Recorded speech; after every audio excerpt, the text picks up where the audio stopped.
A passenger jet sits at the gate, moments from departure. In first class, a young black woman in a hoodie is confronted by an older, wealthy passenger. "You don't belong here," the woman sneers, demanding the flight attendant remove her. "This isn't a student lounge. Call security." The flight attendant hesitates, the cabin watching, as the woman accuses the girl of being a security risk. The girl sits, poised and silent, but the passenger made one mistake. She didn't just pick on any passenger. She picked on the daughter of the most powerful woman in the room, who is about to walk onto the plane. The air in the American Airlines flagship lounge at Dulles International, IAD, was a carefully curated blend of hushed conversations, the distant clinking of ice in highball glasses, and the faint citrus and sandalwood scent pumped through the vents. It was a sanctuary designed to separate the truly important from the merely important, and the merely important from the masses churning through the main terminal. Maya Hayes sat in a plush armchair by the window, watching the 777s lumber to and from their gates. At 23, Maya was no stranger to these lounges, but she never felt entirely comfortable in them. She was in her travel uniform, black Lululemon leggings, a well-worn pair of white sneakers, and an oversized dark grey hoodie with Georgetown Law emblazoned across the chest in heavy blue letters. Her noise-cancelling headphones were a shield, piping a lo-fi playlist into her ears as she scrolled through case briefs on her laptop. She was flying home to Los Angeles for a 2-week break, and the grind of her 2L year felt like a physical weight on her shoulders. Across the lounge, Caroline Foster was holding court, or more accurately, she was berating an airline employee over the phone. "It is unacceptable," Caroline announced, her voice a sharp, expensive blade that sliced through the lounge's decorum. "I am an executive platinum, million-miler, and a concierge key member. When I book a flagship first ticket, I expect a seamless experience. The upholstery in the quiet room is stained. It's simply not up to standard." Caroline Foster was a woman in her late 50s who looked as though she had been assembled, not born. Her blonde hair was a helmet of precise, immovable layers. Her white St. John knit suit was immaculate, adorned with a heavy gold necklace. She radiated an aura of expensive perfume and profound dissatisfaction. She was a senior partner at Covington & Associates, one of DC's most formidable law firms, and her entire life was a seamless experience. She ensured it. Her eyes scanned the lounge, cataloguing the other passengers. A senator she recognized from a fundraiser, a tech CEO she'd had dealings with. And then, her eyes landed on Maya. Caroline's lip curled, almost imperceptibly. She muted her phone call. She stared openly. She saw a young, black girl, dressed like she was heading to a dorm, occupying one of the best seats by the window. Her laptop was propped on a battered backpack that had seen better days. How did that get in here? Caroline thought, the question sharp and immediate. She prided herself on pattern recognition. And this was a deviation. This was a mistake. Caroline's mind, trained to find discrepancies, spun a narrative. The girl was probably flying on a buddy pass from a relative who worked the ramp. Or maybe she was one of those diversity initiative summer interns the airlines were always trumpeting, given a single, unearned taste of luxury. Or, her mind darkened, she'd snuck in. It happened. Standards were collapsing everywhere. Maya, feeling the weight of the stare, looked up. She saw the blonde woman glaring at her. Maya offered a small, polite, and deeply tired smile before looking back at her screen. This small gesture of dismissal, of equality, enraged Caroline. It was an acknowledgement that Maya knew she was being watched, and an assertion that she belonged there anyway. Caroline snapped her fingers to get the attention of a lounge attendant walking by. "Excuse me," she said, not waiting for him to approach. "That individual." She gestured with her chin toward Maya. "Is she supposed to be in the flagship lounge? It seems highly irregular." The attendant, a young man named Ben, glanced at Maya. "She's a first-class passenger, ma'am. We checked her credentials at the desk." "Are you sure?" Caroline pressed, her voice dripping with skepticism. "Did you check her ID? Her ticket? She seems, lost." "Yes, ma'am. She's ticketed. Is there anything I can get for you?" "Competence," Caroline muttered, and unmuted her phone. "No, not you, David. I'm back. As I was saying." She continued her tirade, but her focus was now split. She watched Maya. She saw her get up and walk to the buffet, moving with an easy, athletic grace. She took a bottle of water and an apple. Uncouth, Caroline thought, eating like a commoner. The tension was a low hum in the air. Maya felt it. She knew that stare. It was the "how did you get here" stare, the "you don't belong" stare. She'd felt it at Georgetown, she'd felt it in preparatory school, and she'd felt it in 100 other places just like this. Usually, she could ignore it. But today, after 3 exams, and only 4 hours of sleep, the stare felt like sandpaper on her skin. 10 minutes later, the overhead speaker crackled. "We are now pleased to announce the pre-boarding of American Airlines Flight 73, service to Los Angeles. We invite our passengers in flagship first to begin boarding at gate B42. Caroline snapped her briefcase shut. She stood, adjusting her knit jacket. She watched as Maya packed her laptop, slipped her headphones around her neck, and swung her backpack over one shoulder. Caroline moved with precision, positioning herself to be the first one at the agent's desk, cutting just in front of a startled senator. She wanted to be first. She wanted to be on that plane, settled with her champagne, before that girl even got on. Maya, meanwhile, waited patiently for the cluster of eager passengers to clear. She always waited. Her mother had taught her. Never be in a hurry to get on a plane. It's not going anywhere without you. Let them all fight. You arrive when you arrive. Caroline handed her boarding pass to the gate agent, Susan. "You're checking this carefully, I hope," Caroline said, loud enough for Maya, now walking up, to hear.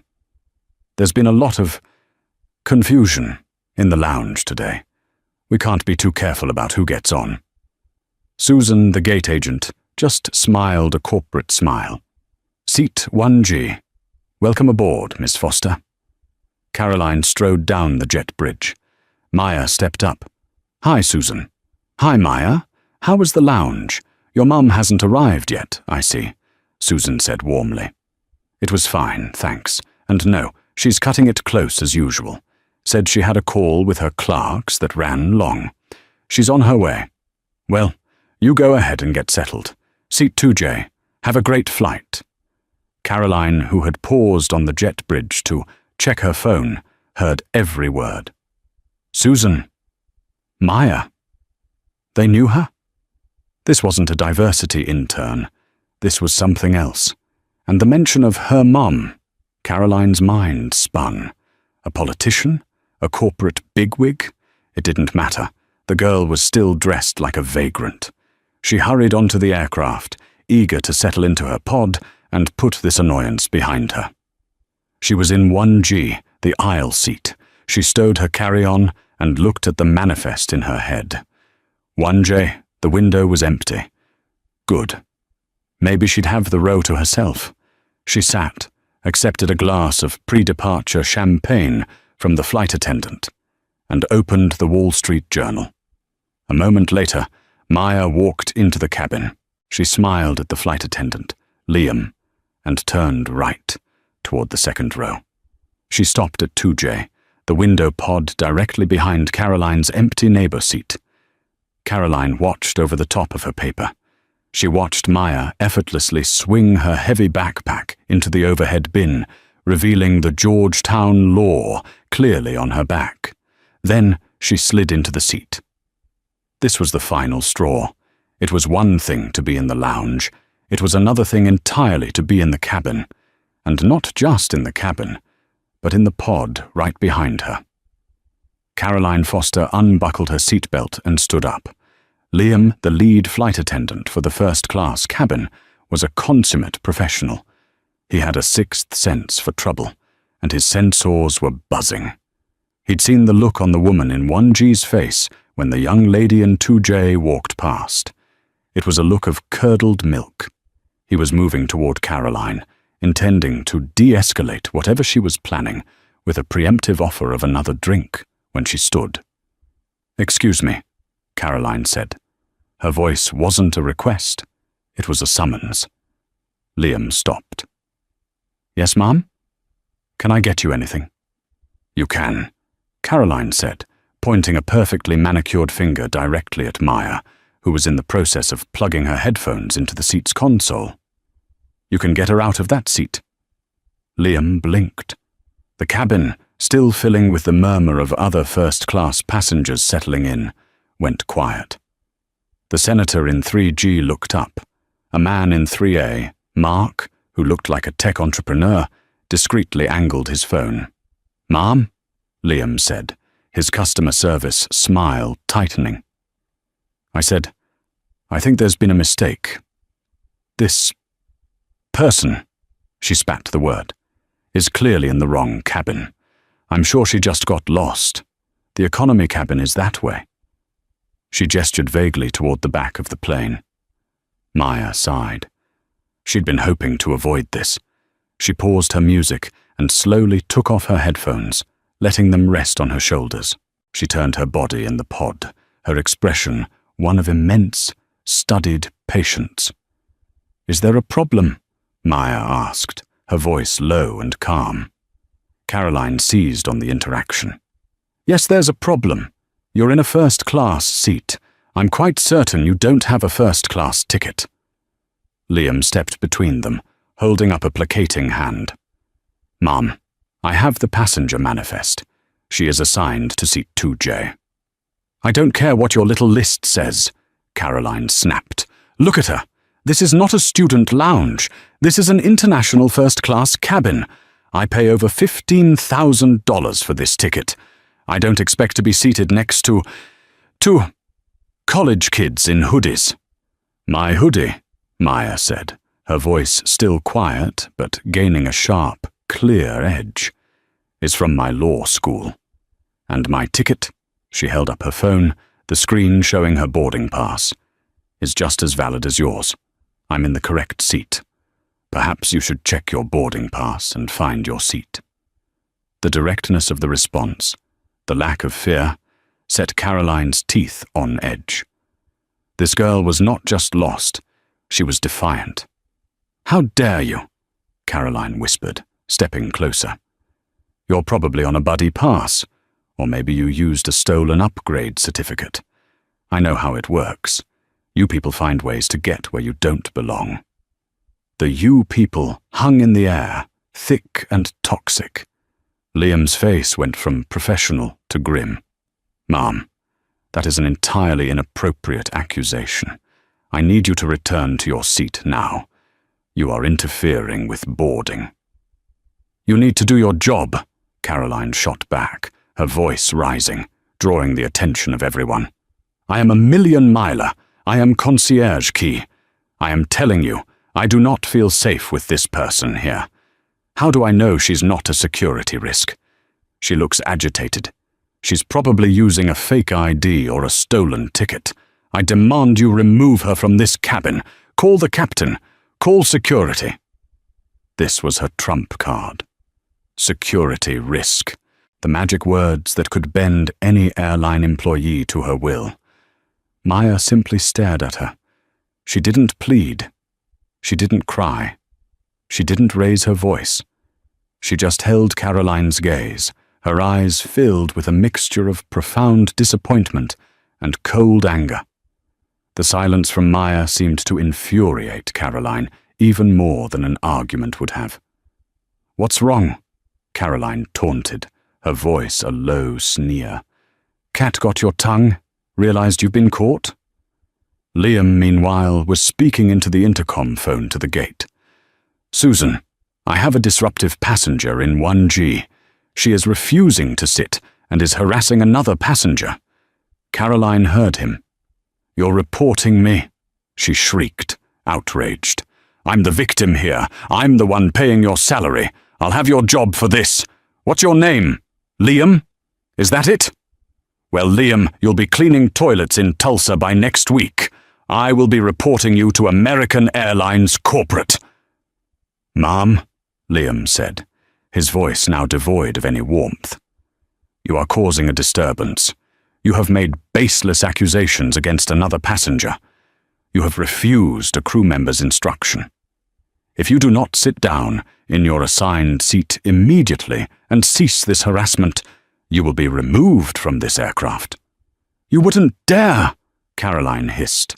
Try me, Liam said. The standoff was absolute. Caroline, red-faced and trembling with rage. Liam, standing firm. And Maya, watching them both, a silent, unwilling judge. Mark, the passenger in 3A, was no longer being discreet. His phone was up, openly recording the entire exchange. He knew this was gold. What is the hold-up? Susan, the gate agent, appeared at the front of the cabin, her face a mask of frustration. Captain wants to know why we're not closing the door. We're already 10 minutes behind. Caroline saw her chance to bypass the insubordinate flight attendant. Susan, thank goodness! This man, she pointed at Liam, is refusing to deal with a serious security threat. This girl, she jabbed her finger at Maya, refuses to leave the first-class cabin.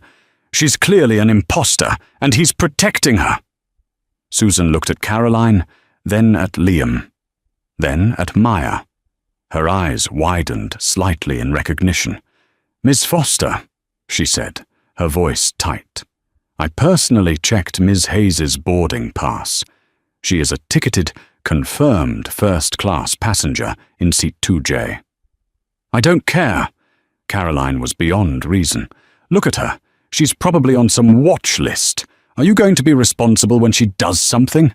I want her off this plane. Maya had heard enough. She slowly, deliberately, began to unbuckle her seatbelt. Fine, she said, her voice resonating through the silent cabin. You win, I'll go. Maya, no, Liam said, turning to her. You are a paying passenger. You don't have to move. It's not worth it, Maya said, her eyes locked on Caroline. It's not worth the delay for everyone else. I'll wait for my mum in the terminal. Your mum? Caroline laughed, a sound like breaking glass. Oh, is your mum coming to save you? What's she going to do? Yell at me too? Is she the manager of a Cinnabon at the food court? Maya stopped, her hand on the armrest. A shadow crossed her face. You should stop talking, she said, very quietly. Or what? You'll call your Cinnabon manager Mum? No, a new voice said, clear and resonant as a bell from the cabin door. She'll call me. The voice was not loud, but it had a quality of absolute, effortless authority. It cut through the tension, and every head in the cabin swiveled to the front. Standing in the doorway, having just stepped off the jet bridge, was a woman in her late 50s. She was tall, slender, and wore a simple but exquisitely tailored dark navy pantsuit. Her hair was cut short, framing a face that was both stern and weary, but now sharp with concern. She carried a sleek leather briefcase in one hand. She was, in a word, formidable. Caroline Foster didn't recognize her. She just saw another woman, albeit a well-dressed one, and another obstacle. I'm sorry, Caroline said, turning to the newcomer. But the cabin is closed. You'll have to... wait. The woman ignored her completely. Her eyes were locked on Maya. Maya, baby, are you all right? What's going on? I'm fine, Mum, Maya said, her body visibly relaxing, the tension draining from her shoulders. This woman was just insistent that I don't belong here. The woman's gaze shifted from Maya to Caroline. The temperature in the cabin seemed to drop 10 degrees. It was a look of pure, analytical ice. "This woman," the newcomer repeated, her voice dangerously soft. Liam, the flight attendant, looked as if he'd seen a ghost. His eyes were wide, and he suddenly snapped to attention. "Ma'am, welcome aboard. I apologize for the commotion." Susan, the gate agent, stepped forward, her face pale. "Ma'am, we're so sorry. We were just handling a passenger situation." Caroline was completely baffled by their deference.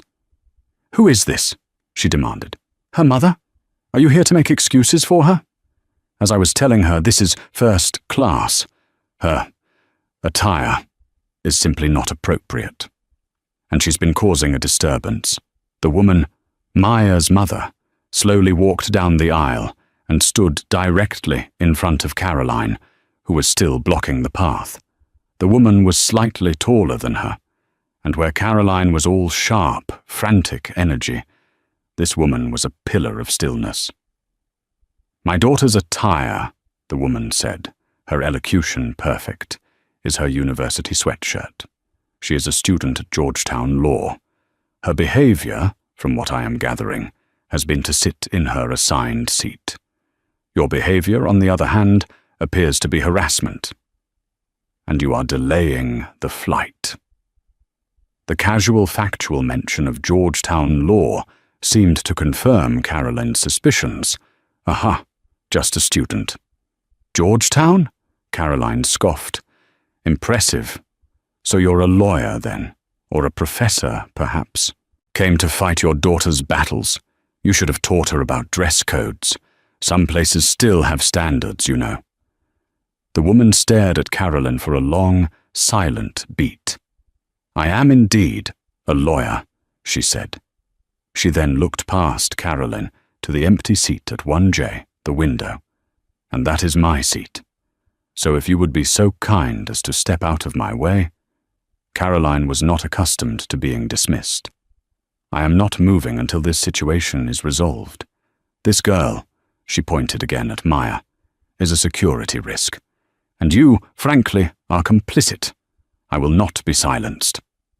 "Ma'am, please," Liam begged, his voice cracking. "You must sit down." It was then that Mark, the businessman in 3A who had been filming, let out a choked sound. He had zoomed in on the new woman's face. He knew that face. He'd seen it on C-SPAN. He'd seen it in the New York Times. He'd seen it in photos, robed, standing next to the president.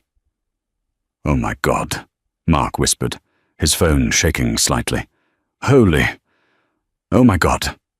Caroline heard him and turned. "What? What is it?"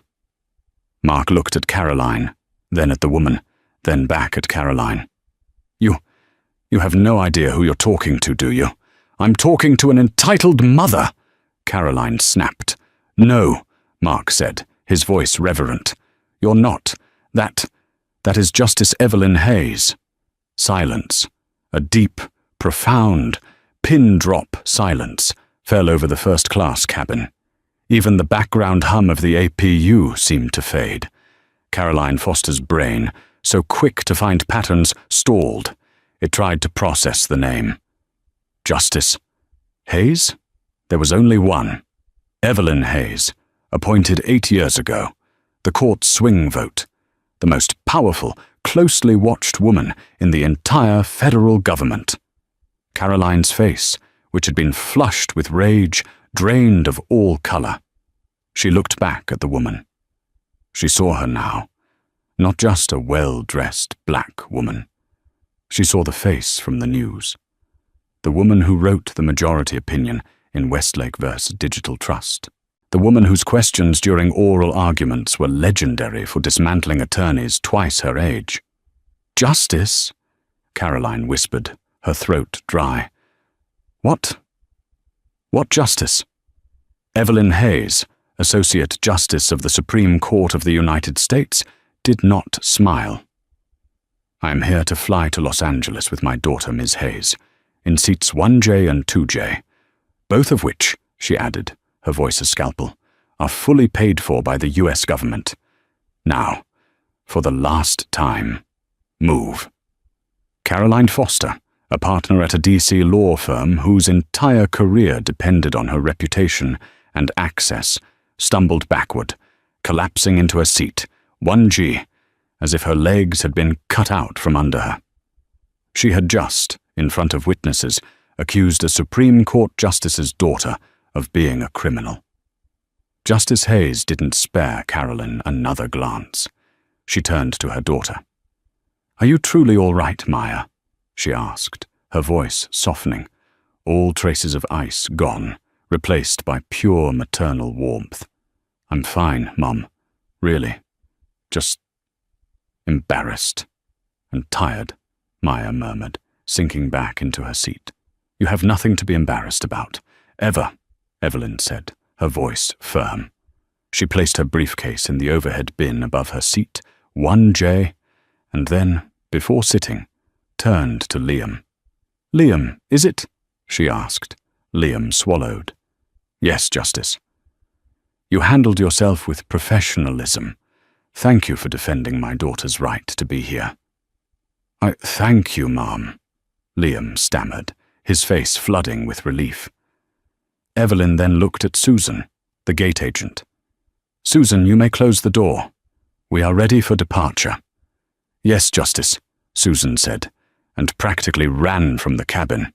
The door sealed with a heavy thunk. The engines began to whine. The spell was broken. Caroline Foster, however, was in the midst of a full-blown, ice-cold panic. Her career, her reputation, her life. She had just committed professional suicide. She had to fix this. She had to apologize. She unbuckled her seatbelt again, just as the plane was about to push back. She lurched out of her seat and knelt in the aisle next to Justice Hayes's pod. "Justice," she whispered, her voice hoarse and desperate. The entire cabin was shamelessly, silently listening. "Justice Hayes, please. I had no idea. I am so sorry." Justice Hayes, who had just opened her own case file, looked down at the kneeling woman with an expression of profound disinterest. "Sorry for what, Miss Foster?" Caroline choked out. "Caroline Foster. I'm a partner at Covington & Associates in D.C. I'm just so sorry for the misunderstanding." At the mention of Covington & Associates, Justice Hayes's eyes sharpened.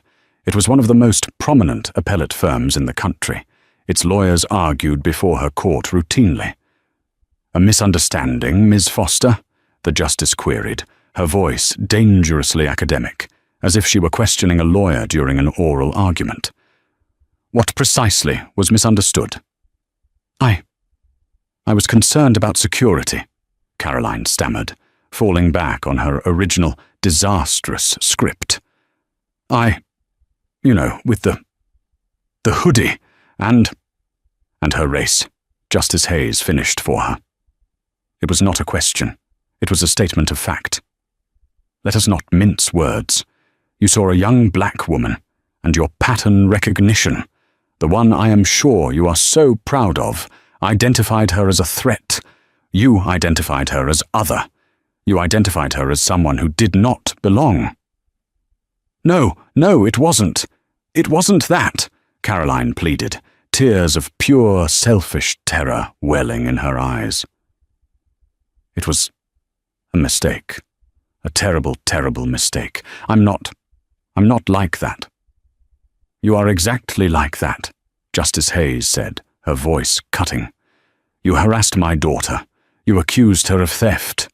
You attempted to use the flight crew to enact your own personal prejudice. You called her a security risk to have her forcibly removed. And then, when I, her mother, arrived, you insulted us both, assuming we were, and I believe your words were, a Cinnabon manager and her wayward child. She paused, letting the words hang. You did not make a mistake, Ms. Foster. You made a series of deliberate choices. The only mistake, from your perspective, is that you chose the wrong target. You assumed we had no power. You were wrong. Liam, who had been watching this with a grim sort of satisfaction, saw his moment. The plane was pushing back, and the safety video was starting. A passenger kneeling in the aisle was a federal violation. Ms. Foster, Liam said, his voice now booming with the full authority of the flight crew. Return to your seat and fasten your seatbelt. Now! Caroline scrambled back into 1G, her body shaking. She fumbled with the belt. She was trapped. She was sitting mere feet from the woman she had just humiliated herself in front of. A woman who held her entire professional world in the palm of her hand. The plane taxied. The safety video played. And Caroline Foster sat there, her Wall Street Journal forgotten on the floor as her life unraveled in her mind. She hadn't just insulted a justice. She had insulted Evelyn Hayes, the most respected and perhaps most feared, liberal-leaning moderate on the bench. A woman known for her photographic memory and her absolute lack of patience for sloppy arguments or bad faith actors. Covington and Associates, her firm. They had 2 major cases pending before the court this term. One on intellectual property, and another— oh God, no. She felt her stomach drop. The case was ACLU VETA, Department of Transportation. A landmark case challenging racial profiling by TSA agents in airport screenings. Caroline Foster, head of the firm's appellate practice, had just been video recorded by multiple passengers, racially profiling a black woman in an airport. A woman who happened to be the daughter of the likely swing vote on that very case. She wasn't just fired. She was a liability. She was a walking, talking, screaming conflict of interest that could get her firm disqualified and sanctioned. She began to hyperventilate. Liam, noticing her distress, leaned over. "Ma'am, do you need medical assistance?" Caroline shook her head, unable to speak. "Good," Liam said, his voice a bare whisper. "Then I suggest you close your eyes and remain silent for the duration of this 5-hour flight. Because if you say one more word to Ms. Hayes or her mother, I will have the authorities meet you at the gate for interfering with a flight crew." Caroline Foster shrunk into her $15,000 pod and, for the first time in her life, did exactly as she was told. The 5-hour flight from Washington to Los Angeles became a masterclass in silent, agonizing tension. For Justice Hayes and Meyer, it was a return to normalcy. Once the plane reached cruising altitude, they ordered ginger ales. Liam, eager to make amends for the cabin's atmosphere, treated them with a deference usually reserved for visiting royalty, which, in a way, they were. "Mum, you really didn't have to," Meyer murmured, leaning forward from her pod so they could speak quietly. "Yes, I did," Evelyn replied, not looking up from her brief. "I am tired of it, Meyer. I am tired of you having to justify your existence. You earned your seat at Georgetown. You earned this ticket. You will not be made to feel small in a space you occupy by right." "I know, but—" "Cinnabon manager?" Meyer chuckled, shaking her head. That was a new one. Her lack of imagination was, perhaps, her most offensive quality, Evelyn said, a rare, small smile touching her lips. "Now tell me about your contracts exam. Did Professor Alito Clone give you the statutory interpretation question I predicted?" They talked. They discussed case law, LA gossip, and what they would have for dinner when they landed. They were a mother and daughter, slipping into their familiar, comfortable rhythm, effectively erasing Caroline Foster from their reality. This, more than any shouting, was the true demonstration of power. Caroline wasn't even worth their airspace. For Caroline, every second was a fresh hell. She sat, rigid, in 1G. She couldn't sleep. She couldn't read. She couldn't work. All she could do was think. She could hear the low murmur of their conversation from the pods behind her, the casual, brilliant way they spoke, the easy references to legal theory, the laughter. It was the sound of a world she had desperately clawed her way into, a world she had just been summarily ejected from. She tried to draft an email on her phone. To Managing Partner, Covington & Associates. Subject, urgent matter. Personal, dear David. A deeply unfortunate incident occurred on my flight to LAX today. She deleted it. What could she say? I was filmed being a racist to a Supreme Court justice's daughter? Dear David, there has been a misunderstanding involving Justice Hayes. She deleted it. It sounded weak, pathetic. Her mind raced. She needed to get ahead of this. But how? The plane's Wi-Fi was slow, but her phone buzzed with a few iMessage previews coming through. From Sarah, her associate. Caroline, where are you? The video. Is it you? From James, another partner. Call me, now. From David, managing partner. Do not talk to anyone. Call me before you get off that plane. Her blood ran cold.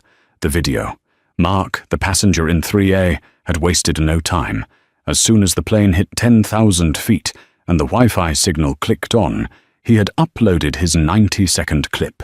He hadn't tagged the justice. He was smarter than that. He tagged the airline, a few popular travel blogs, and a well-known progressive activist group on X, formerly Twitter. His caption was simple. Disgusting behavior on AA73 today. Entitled Karen, in 1G, demands flight attendant remove a young black woman, in 2J, from first class, calls her a security risk. Karen gets put in her place. The video was clear. It had captured Caroline jabbing her finger.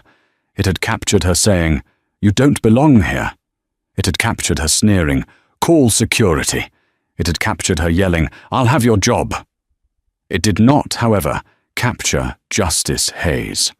Mark had, out of respect or fear, stopped filming the moment she walked on. But the internet didn't need the justice. It just needed Caroline. Within an hour, the video had 1 million views. The internet sleuths of X and TikTok were on the case. Wait, zoom in on her bag. That's a Covington & Associates briefcase tag.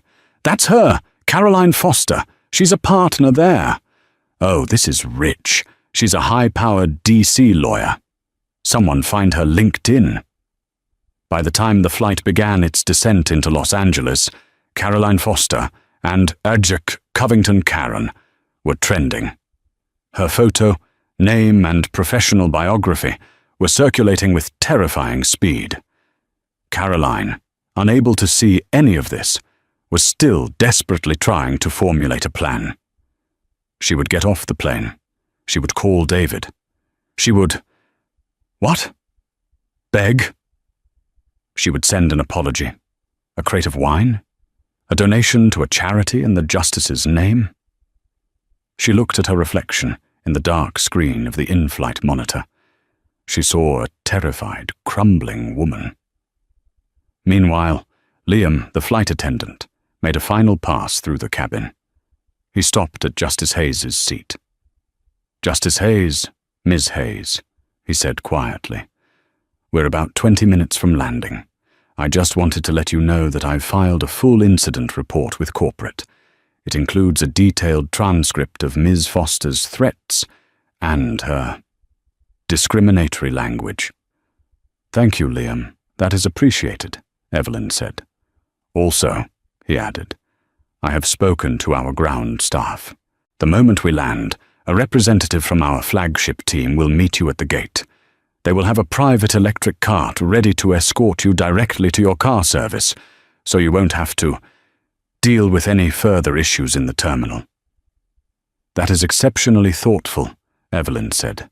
"It's the least we can do. And Ms. Hayes, he said, looking at Maya.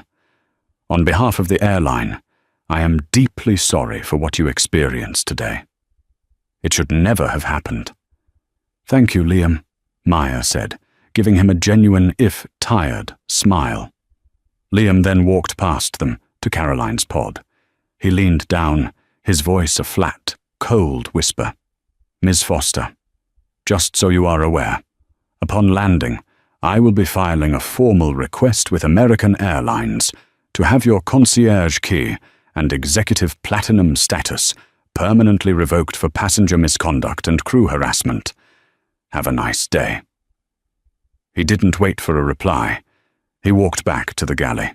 Caroline felt the first, sharp-edged piece of her old life break off and fall away.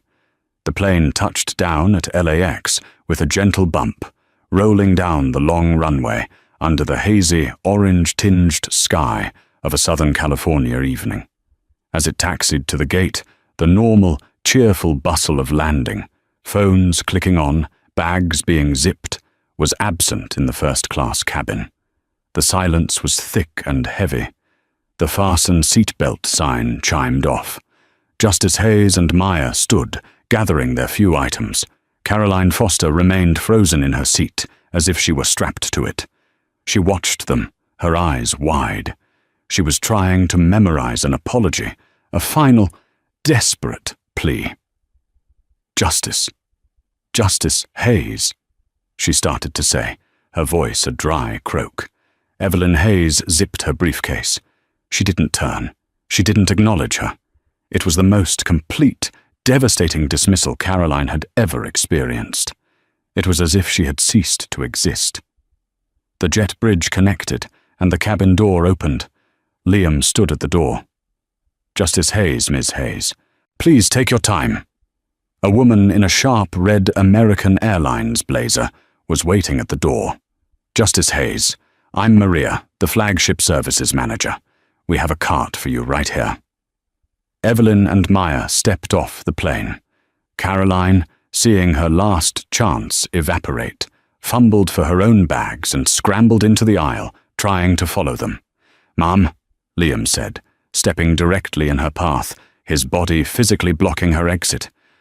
"Please allow our other first-class passengers to deplane first. You can wait." "What? No, I need to." "You will wait," Liam commanded. The senator, Mark, and the other passengers filed past, giving Caroline a wide berth, their expressions a mix of pity and disgust. By the time Caroline was finally allowed to exit the plane, Justice Hayes and Maya were long gone, whisked away on an electric cart through the secure corridors of the terminal. Caroline stumbled into the terminal and stopped. It was chaos. A bright light flashed in her face. "Ms. Foster, is that you? TMZ, did you really get in a fight with a Supreme Court Justice's daughter? Caroline, over here, did you call her a security risk?" A half-dozen paparazzi, tipped off by a stringer who had seen Mark's viral video and cross-referenced the flight number and passenger name, were swarming the gate. Caroline had never experienced this. She was a DC power player. She operated in quiet, carpeted rooms and exclusive restaurants. This was Hollywood. This was a nightmare. "No comment," she muttered, pulling her suitcase and trying to push through the wall of cameras. "Is it true you're a racist, Caroline? Is Covington and Associates a racist law firm? Did Justice Hayes have you thrown off the flight?" She ducked her head, her face burning, and practically ran toward the terminal, the cameras flashing behind her, the questions echoing down the hall. She finally found a bathroom, locked herself in a stall, and pulled out her phone. Her hands were shaking so badly she could barely type her password. It exploded. 58 text messages, 212 emails, 34 missed calls. The first call was from David Miller, the managing partner of Covington. She hit redial. He picked up on the first ring. "Caroline." His voice was not angry. It was dead. It was the voice of a man calculating financial damages. "Where are you?" "David, David, I'm at LAX. I just landed. I can explain. It was a complete misunderstanding. Was it a misunderstanding when you jabbed your finger at her, Caroline?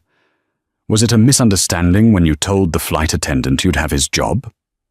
Was it a misunderstanding when you told a 23-year-old law student she didn't belong? You've seen the video.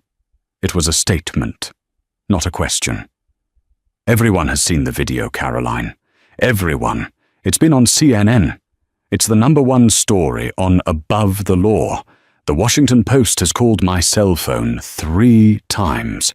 The only reason your name isn't in their article yet is because I gave them a no comment while we conduct an internal review. David, please, she begged, a sob catching in her throat. She was dressed. I didn't know who she was. There was a long, terrible silence on the other end of the line. When David spoke again, his voice was a razor. That, Caroline, is the single worst defense you could have possibly offered. I didn't know she was powerful. You think that helps? You think it's okay to do that to a Cinnabon manager's daughter? You're telling me the only reason you regret it is because you harassed the wrong black person? No, that's not what I mean. It's exactly what you mean. We've spent 2 decades building this firm's reputation. Our appellate practice lives and dies on its credibility with the bench. And you, in 90 seconds, have just lit a torch to all of it. You haven't just embarrassed yourself.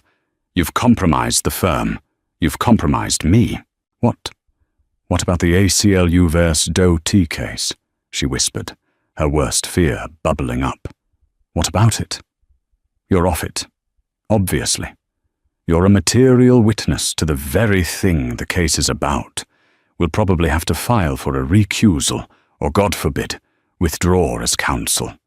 Do you have any idea how much that will cost us? In fees? In reputation? David, what are we going to do? She asked, her voice small. We aren't going to do anything. You are going to go to your hotel. You will not speak to anyone. You will not post on any social media.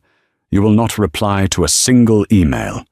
You are on immediate, indefinite, unpaid administrative leave. An emergency meeting of the equity partners has been called for 8 a.m. tomorrow. You should probably hire your own lawyer, Caroline, because right now, the only thing the partners are discussing is how to invoke the moral turpitude clause in your partnership agreement. The line clicked dead. Caroline Foster slid down the stall wall, her $4,000 knit suit brushing the dirty floor. She had lost. She had lost her job. She had lost her reputation. She had lost everything. The emergency partners meeting at Covington & Associates was less a deliberation and more a damage control triage. The video, by morning, was unavoidable. It was playing on Morning Joe. It was being dissected on The View. It was the lead story on every legal blog in the nation. David Miller sat at the head of a 30-foot mahogany table, his face grey. She's a toxic asset, he said, bluntly. She's not just a PR problem. She's a legal one. Our ACLU case is dead in the water. Our intellectual property case, which she was scheduled to argue next month, the optics are catastrophic. We can't send the face of American racism to argue anything before the Supreme Court. She's offering to resign, another partner said, reading a text. Don't let her, a sharp-eyed litigator named Anne replied. If she resigns, she can claim duress. We fire her. We vote. We invoke the moral turpitude clause. We sever all ties. We issue a statement. We cut the limb off before the gangrene spreads. The vote was unanimous. By 9:01 a.m. Eastern Time, the statement was released. Covington & Associates has concluded its internal investigation into the incident involving our partner, Caroline Foster. The behavior captured on video is appalling, indefensible, and stands in direct opposition to the values of this firm. Ms. Foster's actions do not represent the 1,200 employees who work tirelessly for justice and equality. Effective immediately, Ms. Foster is no longer with the firm. The karma was swift, brutal, and corporate, but it wasn't finished. American Airlines publicly confirmed that her frequent flyer status, all 7 million miles of it, had been permanently revoked. The D.C. Bar Association announced it was opening an inquiry into her conduct unbecoming of a lawyer. A gala she was supposed to co-chair for a prominent D.C. museum quietly removed her name from their website. In the space of 24 hours, Caroline Foster had been surgically excised from the world she had spent 30 years building. She was an unperson. Meanwhile, in a sun-drenched, airy home in Pacific Palisades, California, Maya Hayes was sitting on a patio overlooking the ocean.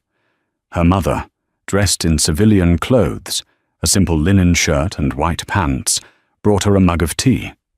Maya's phone buzzed. It was an alert from the New York Times.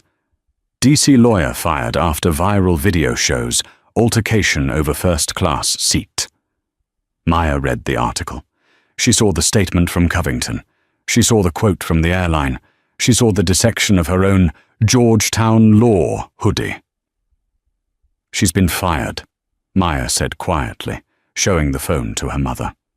Evelyn Hayes took the phone, read the headline, and handed it back. She sat in the chair opposite her daughter, sipping her own tea. She looked out at the Pacific, the blue-grey water stretching to the horizon. "Well," the justice said, after a long, quiet moment. "Is that it?" Maya asked. "Is that all you're going to say?"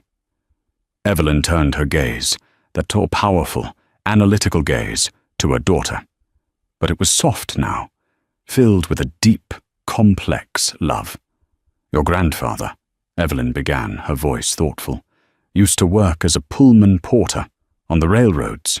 He spent 40 years of his life in a uniform, carrying the bags of men who looked at him like he was furniture. He had a law degree from Howard. Never practiced. They wouldn't let him in the room. He spent his life serving men less intelligent, less capable and less decent than him, all while they sat in the luxury cars he wasn't allowed to ride." She leaned forward. "He saved his money. He sent me to Yale. I went to Harvard Law. I got on the bench. You go to Georgetown. I put you in that first-class seat. That seat wasn't a gift. It wasn't an upgrade. It was paid for. It was paid for by your hard work. It was paid for by my hard work. And it was paid for by your grandfather's sacrifice." She reached out and put her hand on Maya's. "What happened to that woman, Caroline? That isn't the point. Her losing her job is not justice. It's a consequence. It's a corporation protecting its brand. It's a public relations decision. It is, in its own way, as cold and impersonal as her original insult." "Then, what's the justice?" Maya asked. Evelyn smiled, a true, warm smile. "The justice, baby, is you. The justice is you, sitting in that seat, in your hoodie, with your casebooks. You, existing in that space, 100% by right, and not giving an inch. The justice is that she couldn't remove you. The justice is that you are the future, and she's the past." Evelyn Hayes stood up, picking up her mug. "Your grandfather used to tell me, the arc of the moral universe is long, but it bends toward justice. What he forgot to add is that sometimes you have to be the one to reach out and pull that arc just a little bit harder." Maya watched her mother walk back inside. She looked down at the news alert, at the story of Caroline Foster's professional ruin. Then she swiped it away, opened her case brief, and continued her work. She had exams to study for. The story, as all viral stories do, eventually faded. The news cycle moved on. But for the people involved, the consequences were permanent. Liam, the flight attendant, became a minor celebrity within American Airlines. He was given a commendation for exemplary service and de-escalation and was personally thanked by the company's CEO. He was promoted to a purser position, leading his own international cruise. Mark, the businessman who filmed the video, saw his tech company's social media engagement spike. He wrote a popular LinkedIn post about the ROI of doing the right thing, which, while self-serving, further cemented the story into business law. Justice Evelyn Hayes, as expected, remained utterly silent on the matter. When the ACLU versus Doe T case finally came before the court, Covington and Associates had indeed withdrawn. The new law firm that took the case argued it poorly. Justice Hayes, in a biting dissent from the majority, who ruled 5-4 against the ACLU, wrote a 20-page takedown of racial profiling, citing a pervasive and lazy bigotry that assumes criminality based on skin color and attire. The legal world read it as the final, brutal postscript to the entire affair. And Caroline Foster? Her hard karma was not a single, dramatic explosion. It was a slow, crushing disintegration. She was not, as Liam had threatened, cleaning toilets in Tulsa. But she was in a different kind of hell. She was in the hell of obscurity. After being fired, she was toxic. No major firm in DC, New York, or LA would touch her. The stain, as her former partner David had called it, was too great. She had committed the one unpardonable sin of her class. She had become publicly, messily, embarrassing. She was forced to sell her massive Georgetown home to cover her losses from her partnership dissolution. She moved to a smaller condo in suburban Virginia under her maiden name. She tried to rebrand. She started a consulting firm. But consulting on what? Her reputation was gone. Her connections wouldn't return her calls. The gala invitations stopped. The fundraiser seats dried up. The world she had lived for, the world of access and power, had simply locked its doors. The final quiet twist came nearly a year later. Maya Hayes, now a 3L, was flying back to DC after winning the prestigious National Mock Trial competition. She was, once again, in first class, this time on a ticket paid for by her future law firm. As she settled into her pod, a woman walked past, heading toward the back of the plane. The woman was blonde, but her hair was dull, her expensive suit replaced by a nondescript beige pantsuit. She was carrying a rolling bag and looked tired, anonymous. Their eyes met for a fraction of a second. Caroline Foster stared at Maya. There was no anger in her eyes, no malice, just a blank, hollow recognition. She had been on her way to a low-level consulting gig in Phoenix, a job she'd taken for a fraction of her old fees. She was in seat 34B, a middle seat in economy. Maya Hayes, future attorney at law, looked at the woman who had tried to destroy her. She felt nothing, no anger, no pity, not even triumph. She simply gave her a small, polite nod. And then, Maya Hayes put on her noise-cancelling headphones, opened her laptop, and turned her attention to the window, watching the runway as she prepared for takeoff, leaving Caroline Foster so far behind, she was already forgotten before the plane even left the ground.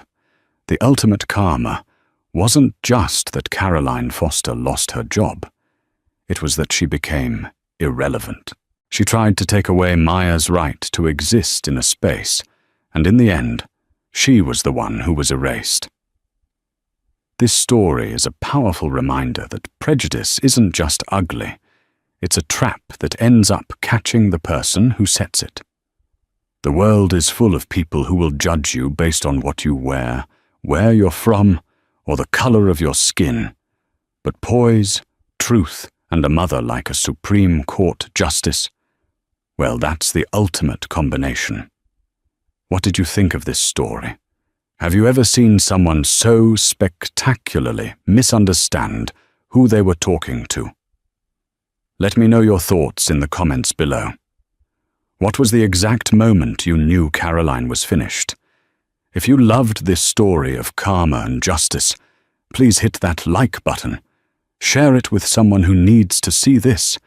And most importantly, subscribe to the channel for more dramatic, real-life stories just like this one. We have new stories every week, and you won't want to miss them.